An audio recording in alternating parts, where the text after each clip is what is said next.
Welcome to our deep dive on, well, failure. I found this book that I very you'll find really interesting. And it's not like those, typical rah kind of books that say you can do it. It really gets into why we fail and how to use it to our advantage. Yeah, it's almost like we're always told to embrace failure, hmm but this book really gets down to the why behind that. Like, what does it really Mm. mean? And the psychology behind it. Exactly. And one of the things that I thought was interesting right off the bat was this whole idea of like redefining failure. How many times do we look at failure as this big bad thing? But what if we looked at it as like a stepping stone to something better or like just feedback that we need to reach our goals.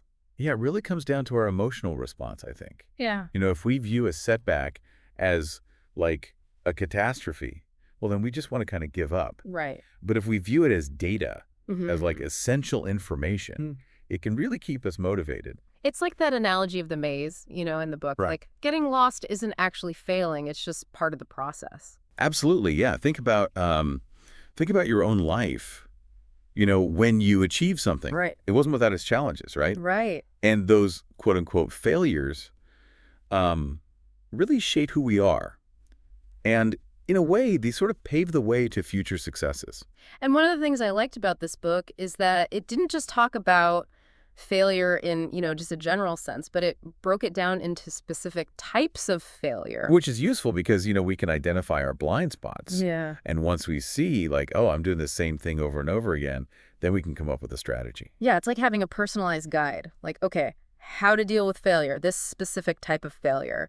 One of the categories that really stood out to me was this whole fear-driven failure thing. Yeah. Have you ever hesitated to do something because you're afraid of what people would think? Well, all the time. Yeah, this book gets into some really interesting points about how, fear, it can be fear of the unknown, it can be fear of rejection, it can even be fear of losing our identity. It really holds us back. They even talk about people who will like self-sabotage themselves because they're afraid of what success might actually mean for them. Right. They're almost more comfortable as the underdog. Like Yeah. in that story about Big Martin, Oh, yeah. he kept clinging to that label because it just sort of validated him. It was like he was always striving but never reaching. And it becomes a self-fulfilling prophecy. hmm And I think it really underscores how powerful our mindset is. And I love that story about Sidney Poitier. Early in his career, there was this casting director that told him to give up acting. Oh, no. And he actually said to Sidney Poitier, go get yourself a job as a dishwasher. Oh, my gosh. But Poitier didn't let that define him. Yeah, he used it to motivate him. Right. Yeah. And I think that's a really good illustration of the fact that it's all about how you internalize that negativity. It can either crush you or it can catalyze you. And this book talks about how sometimes it's not just about negativity from other people, but even our own inner circle. Like sometimes we cling to relationships with people who maybe validate our negativity. And it's like we gravitate toward people that reflect our own reality. Yeah. And it's so important to surround ourselves with people who are going to, lift us up. Yeah. Who do you want to tell your dreams to? Someone that's like always complaining about their life or someone who's like going after their own dreams. It makes a difference. Huge difference, yeah. Okay, so let's get back to the different categories of failure. One that we probably can all relate to is this whole self-sabotage thing. When we kind of create obstacles for ourselves so that if we fail, we have an excuse. Yeah, and it often happens subconsciously. The book breaks down some really uh, like common forms of self-sabotage. Like procrastination is a big one. Oh. We put things off and then we're like, oh, I didn't have enough time. Or like setting ridiculously high expectations so that we're guaranteed to fail. And then there's my personal favorite, this self-licensing thing that I've been good, so I deserve a reward. Oh, yeah. I didn't eat that piece of cake for a week, so now I'm going to go have a pizza. Or, I didn't buy that gadget this week, Okay. so I'm going to go on a shopping spree. But the book talks about two other strategies as opposed to self-sabotage: defensive pessimism and strategic optimism. Right. Defensive pessimism is interesting. It's almost like using your anxiety to your advantage. Yeah, like thinking about all the things that could go wrong, like before a big presentation, like what if the projector doesn't work? Or what if I get asked a question I don't know the answer to? And then coming up with backup plans for each one. And then there's strategic optimism, which is like believing that you can achieve the goal, but having a healthy dose of realism. Yeah, and it's about looking at those setbacks as temporary detours. Mm. Like they're not going to stop you. So we've talked about reframing failure. We've talked about the different types of failure. Let's talk about coping with failure and actually bouncing back. What does the book say about that? So one of the biggest takeaways, I think, is that we have to process those negative emotions. Yeah. It's so tempting to just kind of like, oh, just fix it and move on. Yeah. But sometimes we need to sit with it, Right. right? Yeah. And those unprocessed emotions can really um, sabotage our ability to move on. Right. So acknowledge them, let yourself feel those feelings, and then let them go. Exactly. And then there's this whole thing about forgiving yourself, Oh, yeah, that's a big one. which I know can be so difficult. It is, but it's important. It's like treating yourself the way you would treat a good friend going through something. You wouldn't be so hard on them, right? So why are we so hard on ourselves? And the book talks about writing yourself a letter. Like, imagine you're writing a letter to yourself from a friend, a supportive friend who's trying to help you through this. Yeah, no, that might sound a little cheesy, Oh. but it can be really powerful. Yeah. It helps you detach from that self-critical voice, Right. and just be a little more understanding. Okay, so we've processed it, we've forgiven ourselves. Now what? Well, now we need to take action. Right. But before we can take action, we need to change our state. And what I mean by that is it's not about denying what happened. It's about shifting our energy so that we can move forward. Like, I love that quote in the book from Diane von Furstenberg, the fashion icon. Oh, yeah? She always saw herself as lucky, even when she was facing major challenges. Interesting. Her secret was to focus on the positive, even in those negative situations. That's amazing. It just totally changed her perspective. Yeah. It's a choice that we make in every moment, to either focus on the negative or see the opportunity. So when we're ready to take action, the book talks about two different approaches, either jumping back in or easing back in. Depends on the situation Right. and the person. For some people, they need to just jump back in and do it. Right. And then other people need to kind of ease back into it. Like becoming an early riser, for example. Yeah. Some people, they can just set the alarm an hour earlier and just go for it. Right. And other people, they need to set it back 15 minutes and then another 15 minutes and another 15 minutes until they get to that hour. Find what works for you. It's your journey. Yeah. Be flexible. Yeah. So we've talked about bouncing back from, individual setbacks. But how do we cultivate that long-term resilience, to keep going, especially when we're facing big challenges? Like, it's one thing to be motivated for a week or a month, but what about for a year or 5 years? Yeah, the book calls those master strategies for long-term motivation. And they talk about 3 key strategies: passion, experimentation, and finding value in the journey, regardless of the outcome. Let's start with passion. The book makes this argument that having a passion for something can actually fuel your determination in other areas of your life. Yeah, it's like the spillover effect. Yeah. When you're really engaged in something you love, it can help you develop resilience, perseverance, and even a willingness to, go beyond your comfort zone. And then you can apply that to other areas. They use the author's example of rock climbing. It's not just about the physical challenge, it's that mental toughness, Oh, absolutely. Imagine clinging to a cliff hundreds of feet in the air, Yeah. and all of a sudden that deadline at work doesn't seem so bad. It really puts things in perspective. And they talk about Ellie Robinson, the Paralympic swimmer. She was born with dwarfism. She had to overcome, not just the physical limitations, but also chronic pain. She had to take breaks from training because of other health issues. But her passion for swimming just fueled her determination. I mean, she won a gold medal and set a world record. That's incredible. Talk about turning those obstacles into opportunities. Okay, so that's passion. What about this experimental mindset? So this is about approaching new ventures as experiments. Mm-hmm. You don't have to be perfect. It's okay to fail. It's okay to fail. Okay. Exactly. We're so afraid of failing, but it's think of it like research. Oh, yeah. You're conducting research and you're going to make hypotheses, and not all of them are going to be right. But each experiment gets you closer to understanding the variables and, getting the result that you want.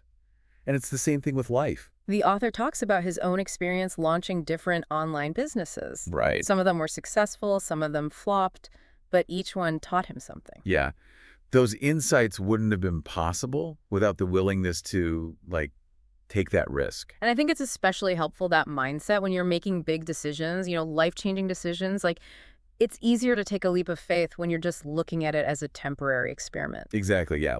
I'm just going to try this and see what happens. It takes the pressure off. Okay, so we've got passion, we've got experimentation. What about this finding value in the journey, regardless of the outcome? This one is really important for staying motivated, even when, we run into those setbacks that we were talking about. Yeah, it's about focusing on the growth, Mm. the skills, the knowledge that we gain along the way, even if things don't go exactly as planned. Like, the book tells this story about the author learning Arabic. Oh, yeah. And he put in all this work, all this effort to learn. But when he went to Oman, everyone spoke English. So it was Yeah, like, all that for nothing. well, right, on the surface, it seems like that. Right.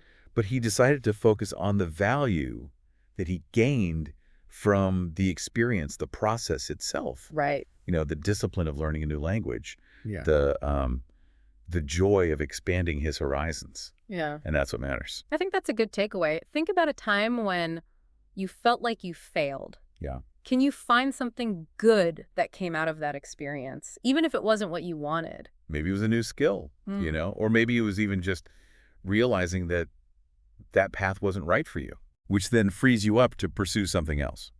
So many times I think those quote unquote failures are just course corrections. Absolutely. Leading us in the right direction. So we've covered a lot. We've talked Yeah. about reframing failure, the different types of failure, processing those negative emotions, forgiving ourselves, these master strategies for staying motivated.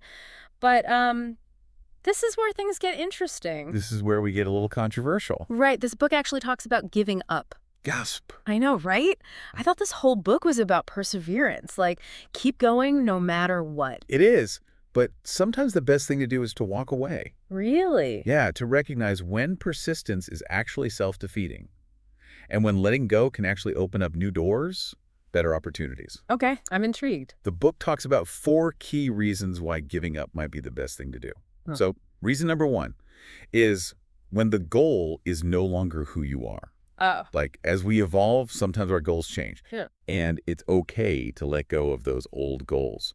The book talks about Asena O'Neill, the Instagram influencer. Oh, right, yeah. She had like this massive following, but she walked away from it all because she was miserable. She felt like she was living someone else's idea of success. Exactly. It was all about external validation and achievements, but it wasn't making her happy.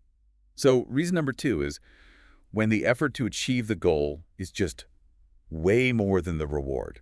Like, we talk about pushing beyond our comfort zone, but sometimes we just need to know when to stop. And they use that example of the author and his business. He was doing okay, but it required him to do a lot of cold calling, which he hated. Ugh, yeah, that's the worst. And even though the business was doing all right, he realized that he would be much happier doing something else. And so sometimes it comes down to, is it worth it?